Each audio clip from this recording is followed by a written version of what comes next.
Hey, it's Chris Friendly here. I just been hearing some things. I did a little research. I'm going to give you an update because my last video I mentioned this album by New Jersey hardcore guys, Gel. Now apparently these guys are breaking up. One of their members has been accused of doing some a lot of things financially, taking money from the rest of the band and stuff, and then using it for some unscrupulous activities, a lot of OnlyFans, and then they kind of said something to do with maybe something in the same lane. So I don't know if that's some kind of sex workers or something. But the whole money thing is that's horrible. I mean, people in the band, well, yeah, you guys are struggling to do your thing, make some money, and they're supposed to be your friends or at least your confidants, and to be, robbing each other. You're supposed to look out for even strangers in the scene, but to do that to your, other guys in your band. And I just want to say, like I said, I mentioned this album. It's a really killer album, and unfortunately, these guys aren't going to be moving forward after this. And a lot of times, you kind of wonder. People say, why not just go on with the band? But I think from what I gather, Anthony was one of the contributing members when it came to writing, I guess. And another thing that he's accused of, well, not accused of, I mean, he posted nude pictures of band members. I'm assuming the female band members, because nobody wants to see naked guys. But yeah, so he posted some nude pictures of band members on Reddit. So it's not like a it's a fact. It's confirmed. It was on Reddit, and I think that's horrible. Not only I don't know how these pictures were taken, what context, what it was. I don't know, but I think it's unfortunate because it's really cool because Gel had two prominent female members in the group, and I have I have a daughter, I have nieces, and it's awesome to see women in our scene contributing in any way, but especially being out there. And I don't like when girls in our scene get objectified, and I'm not trying to sound like some feminist or whatever, but just when I don't like when people outside the scene kind of fetishize girls in our scene. And that's one of the reasons why I don't like people like Aaron Nicolau and even Suicide Girls and stuff. It's not, sure, I like to see girls with tattoos, dyed hair, I like, I'm attracted to women, so what I mean? But at the same time, I don't like it because it's not people from the scene looking at those pictures and doing whatever with them. But like I said, this is still a really awesome album to check out if you get a chance.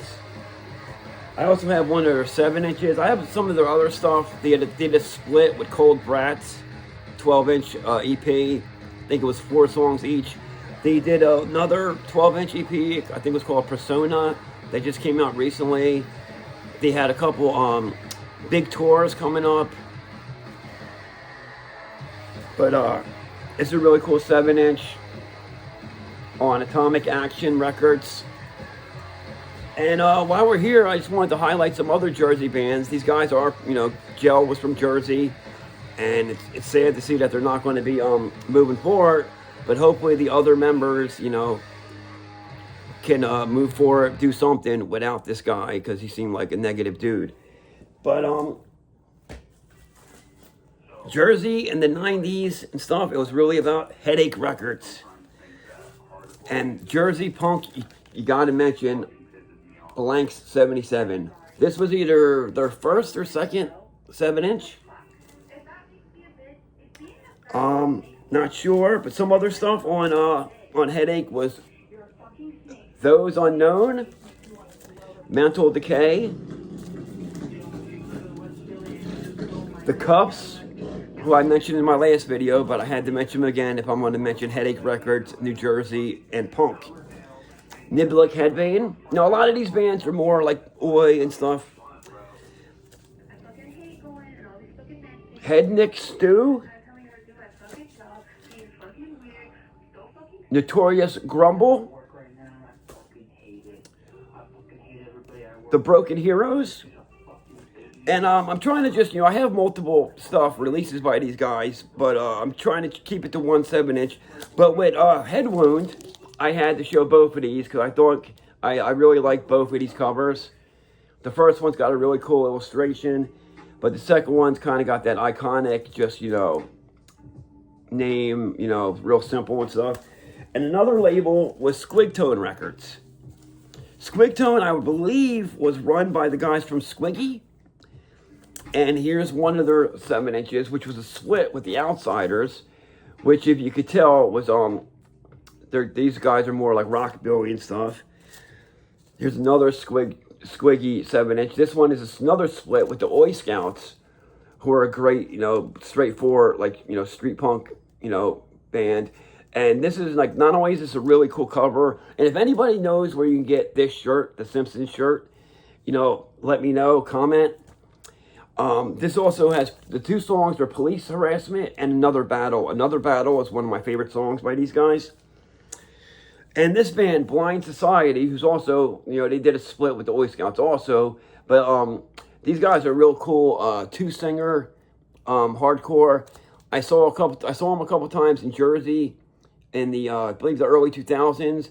And when I moved up to Bloomsburg, PA, I saw them up in Wilkes-Barre. They did a co-headline tour with The Virus, back when The Virus was playing with Jasper from the Vigilantes, who I'll mention later on, because the Vigilantes were a really cool band that not everybody, underrated band. They did a split with the Cuffs, 7-inch. They had an album, but I believe it's only available on CD. They had a couple, I think at least one of their own 7 inches, because I have it. Real cool band. Like I said, this is Squigtone Records, which was kind of always, a lot of street rock type of stuff. Some rockabilly band stuff. Like I said, Headache Records was, more punk, more oi.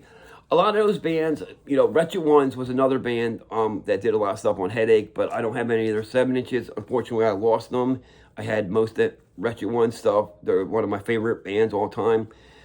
But a lot of the Headache Records stuff, it was like oi. Whether it was the more oi stuff or the more street punk stuff, a lot of it had kind of that Johnny Thunders, Dead Boys kind of influence, that kind of sleazy rock and roll, from the Bowery, from Stevie GB's, that kind of funneled down to New Jersey, because New Jersey's New York City, Philadelphia, they're more part of New Jersey than they are Pennsylvania and New York. But yeah, a lot of bands that claim, a lot of bands that talk, you hear about that are kind of here. Let me flip the record real quick.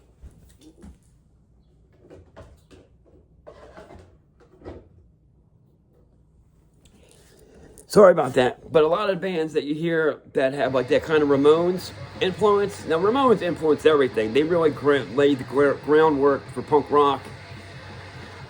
And of course, punk rock evolved and moved on, but the Ramones were always, probably first band that actually put it all together. But a lot of really great bands, Sloppy Seconds, which is one of my favorites, they have, a lot of people, Blank 77, they always, first thing they want to mention is the Ramones. But a lot of those groups, and I've heard Renee talk about this from Blanks, and Sloppy Seconds mentioned this before, that, if you really look at their guitar work and stuff, it's got a lot of Johnny Thunders influences. And, it's hard to say Johnny Thunders was underrated or something like that, because of course he wasn't. People know who Johnny Thunders was. But I think, I don't think people realize how much influence he had on a lot of, some of the best guitar stuff that in punk rock and everything.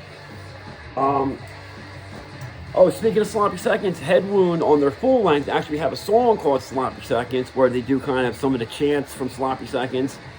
So, that's cool. You don't see a lot of bands referencing another band like that, especially when they're kind of peers. Even though Sloppy Seconds was around, before Head Wound, they're still around that same time. Motorhead did the Ramonse Ramones, which the Ramones ended up covering on the Greatest Hits Live album, which, Ramones have a ton of live stuff, a ton of greatest hits. If you want, really the best, if you're new to the Ramones, or if you're not new to the Ramones but you want like one good album to listen to, I really love that Greatest Hits Live. It's got the artwork from like the Spider-Man video. The Spider-Man song was on a Saturday morning hits compilation where they did a lot of bands did covers from old like the old 60s 70s cartoons and stuff. You had like Butthole Surfers and Sublime, I think, did the Hong Kong Phooey, and Helmet did Gigantor, which the Dickies also covered the Gigantor theme. But yeah, Saturday Morning Hits, really cool album. Ramones did Spider-Man, and like I said, it's on the Greatest Hits. Like I said, it's got the Ramones Greatest Hits Live. It was recorded at Madison Square Garden on the White Zombie tour, which it was a weird crowd to see the Ramones with, but I actually saw Ramones on that tour, and I missed the Ramones' last show in Philadelphia at the Electric Factory, and I damned the blizzard of '96 to this day because I missed the Ramones. But I did get to see the Ramones open up for White Zombie. It was the two of them and Into Another, who I believe was like on Revelation Records. I believe they were like, you know, kind of like, I don't know if you'd say like post-hardcore or like emo or something like that. But yeah, it was the three of them. Cool show.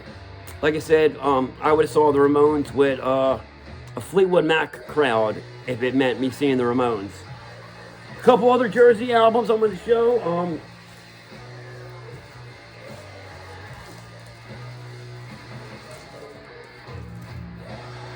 The Parasitics and One Sided. Parasitics are a really cool band.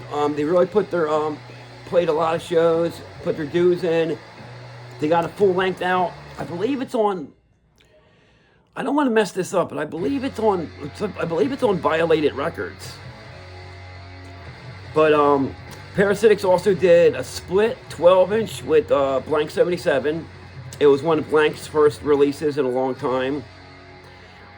This album was weird. It was a cover. It's a split with One Sided, which featured Andrew Bedlam from Pogo City Radio, who also who's now in the band Spiky Tops with Renee Blanks from Blank 77.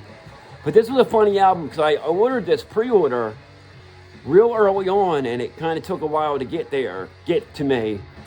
And it was just kind of a funny gag because I was always like, you know, commenting like, hey, is this album ever going to get here? And like, and of course, Andrew and the other guys, you know, whoever was like their social media presence, were apologizing and stuff, but it's not their fault, of course. You know, record plants are overworked nowadays, you know. You got like Taylor Swift and Kanye, you know, they need to get that 10th pressing of some single so it can go to your local record store and get bought up and sold on eBay for $3,000. This is a cool album, Detention, old Jersey band. Now, this features the song Dead Rockers. Now, they were known for an old, like, semi-hit back in the day. I don't know if this is the same song or Dead Rock and Rollers or something like that. But this is an old band from Jersey. Didn't release a lot, but, you know, cool old group.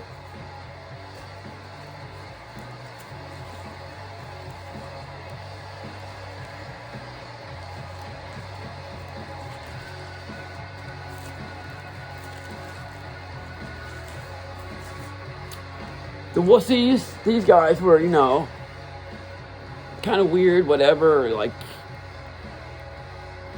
I don't really know how to describe them. They were around in, like, the mid-80s and stuff. They were kind of, did a lot of compilations, or, not, I don't know about a lot, but I know they were, like, they played around the same time with a lot of the stuff I just showed, like the Mental Decay and Those Unknown, and I think they did appear on something, either a compilation or a split with one of or some of those guys.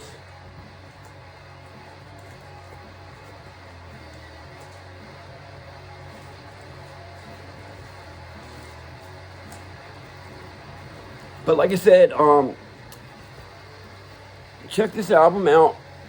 I mean, now that the band's broke up, I don't think it's going to like go skyrocketing on eBay or Discogs or anything. It was on Convulsed Records.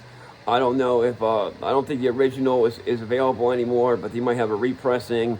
It's definitely a really cool album. I mean, I don't have it like playing loud in the back, and I don't really have the equipment or anything, but it's what's playing in the back, and you can't really hear it. Like I said, it's more for my entertainment than yours. I'll try to get better for the next video, but it's just a really cool album. It really makes you want to move and stuff. It's like I said, 2 females in the band, so you know what I mean. I think Sammy is, I think it was Madison is the other guitar player with Anthony Webster, that the guy who they ended up, who he ended up having to get rid of, which, destroyed the band. And I believe Sammy is the singer. So, real cool representation by women that aren't, dancing around to Britney Spears. They're out there kicking ass. It's, like I said, it's sad to see these guys not be able to continue, but I think it's the right decision when a guy like that is like your main contributor and stuff. Well, maybe not just your main, but just one of the main contributors, songwriters. It is, probably better just to, be called something else. Because, like you got to give it to like Steve Ignorant from like Crass. Like when he does shows now at Rebellion and other places, he doesn't go by the name Crass. He goes by Steve Ignorant playing Crass. And like the last thing you want to do is see some band that's, got nobody original, and like, especially when it comes to the people that are actually writing the songs, like your whole, CCR, Creedence Clearwater Revival, that whole thing with, them getting rid of John Fogerty, the guy that wrote all the songs, and then they want to make money off of his songs, and then they tried to sue him for sounding like himself on a solo album. So, you know what I mean? Like, we try to avoid that shit. But, like I said, I just wanted to grab some Jersey albums, talk about this stuff with Joe, and I'll see you soon. Thank you.